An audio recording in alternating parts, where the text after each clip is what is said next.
ఏపీలో ration mafia రెచ్చిపోతోంది. ప్రభుత్వం కోట్ల రూపాయలు ఖర్చు పెట్టి పేదలకు పంపిణీ చేస్తున్న రేషన్ బియ్యం పక్కదారి పడుతోంది.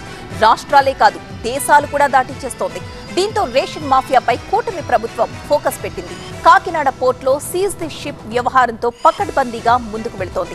పీడీఎస్ రైస్ అక్రమ రవాణాపై సిఐడి విచారణకు కూడా ఆదేశించింది.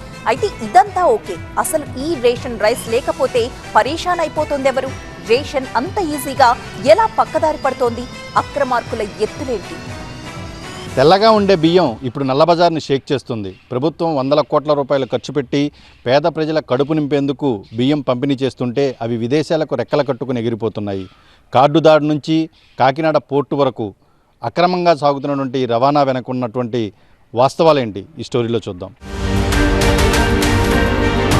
కేంద్ర రాష్ట్ర ప్రభుత్వాలు రేషన్ బియ్యం కోసం కోట్లు ఖర్చు చేస్తున్నాయి. రాష్ట్రంలో ఉన్న కార్డ్ హోల్డర్స్ అందరికీ ప్రతి నెల 2.14 లక్షల టన్నుల బియ్యం పంపిణీ చేయడానికి దాదాపు 920 కోట్లకు పైగా వెచ్చిస్తున్నాయి. అయితే అందులో 20% మాత్రమే పేదల నోటికి అందుతోంది. 736 కోట్ల విలువైన 1.71 లక్షల టన్నుల బియ్యం సింపుల్ గా పక్కదారి పడుతోంది. రాష్ట్రంలో సన్న రకం ధాన్యం అతి తక్కువగా పండుతోంది. దిగుబడి ఎక్కువగా ఉండడం, ప్రభుత్వం నుంచి మద్దతు ధర లభించడంతో లావు రకాన్ని పంచడానికే ఇష్టపడుతున్నారు రైతులు. అత్యధికంగా వరి పండించే గోదావరి జిల్లాలోనూ ఇదే జరుగుతోంది. అయితే కేజీ 23 రూపాయల మద్దతు ధర చెల్లించి రైతుల నుంచి ప్రభుత్వం కొనుగోలు చేస్తోంది. ఇదే బియ్యం లబ్ధిదారులకు చేరే వరకు ప్రభుత్వానికి 37 రూపాయలు ఖర్చు వస్తోంది. మనకి రైతుల నుంచి ఇప్పుడు ఒక కేజీకి మనం 23 రూపాయలు పే చేస్తున్నాం. మనం అంటే క్వింటాకు వచ్చి 2300 రూపాయలు రైతుకి మద్దతు ధరని మనం పే చేయటం జరుగుతుంది.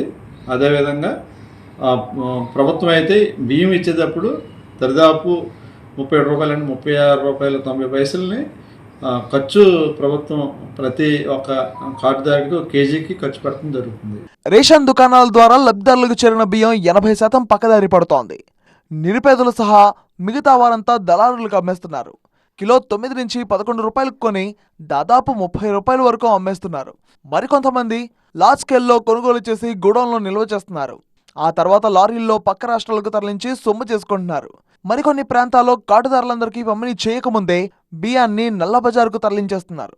బియ్యం కావాలని ఎవరైనా అడిగితే వచ్చే నెలలో తీసుకోమని చెప్తున్నారు. రాష్ట్రంలో ఎక్కడ చూసినా రేషన్ బియ్యం కుప్పలు కుప్పలుగా పోసి కొత్త సంచుల్లో నింపి పోర్టులకు, మిల్లులకు తరలిస్తున్నారు.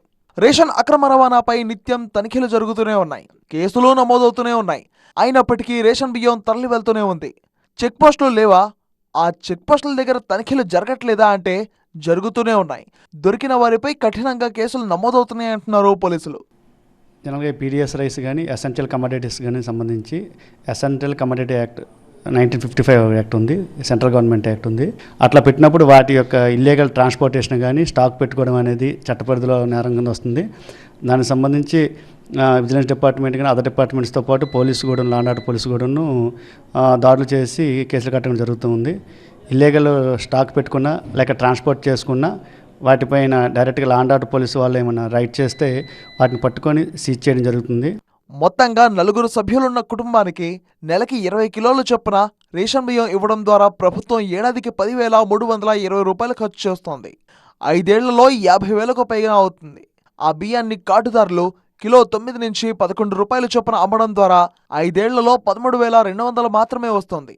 అంతిమంగా బియ్యమంతా అక్రమార్కుల వరమవుతోంది. రేషన్ మాఫియా వెనక పెద్ద నెట్వర్కే నడుస్తుంది. ఇల్లు తిరిగి బియ్యాన్ని సేకరించడం దగ్గర నుంచి వాటిని గోడౌన్లో భద్రపరిచి రీసైక్లింగ్, రీప్యాకింగ్ చేసే వరకు చాలామంది వ్యక్తులు దీని వెనక తెర వెనక పనిచేస్తున్న పరిస్థితి కనిపిస్తోంది. ఇక కాకినాడ పోర్టు వరకు వెళ్లే క్రమంలో చాలా చెక్ పోస్టులను అదేవిధంగా పోలీసులు, రెవెన్యూ, విజిలెన్స్ అధికారులు కళ్ళు గప్పాల్సి ఉంటుంది. ఈ మధ్యలోనే పెద్ద ఎత్తున నగదు చేతులు మారుతున్న పరిస్థితి కనిపిస్తోంది. అయితే చట్టంలో ఉన్నటువంటి లోపాలు ఈ అక్రమార్కులకు మాత్రం పెద్ద ఎత్తున సహకరిస్తున్నాయని చెప్పుకోవచ్చు. ఈ నేపథ్యంలోనే ఈ అక్రమ దందా, రేషన్ మాఫియా యథేచ్ఛగా చిలకరేగుతున్నటువంటి పరిస్థితి.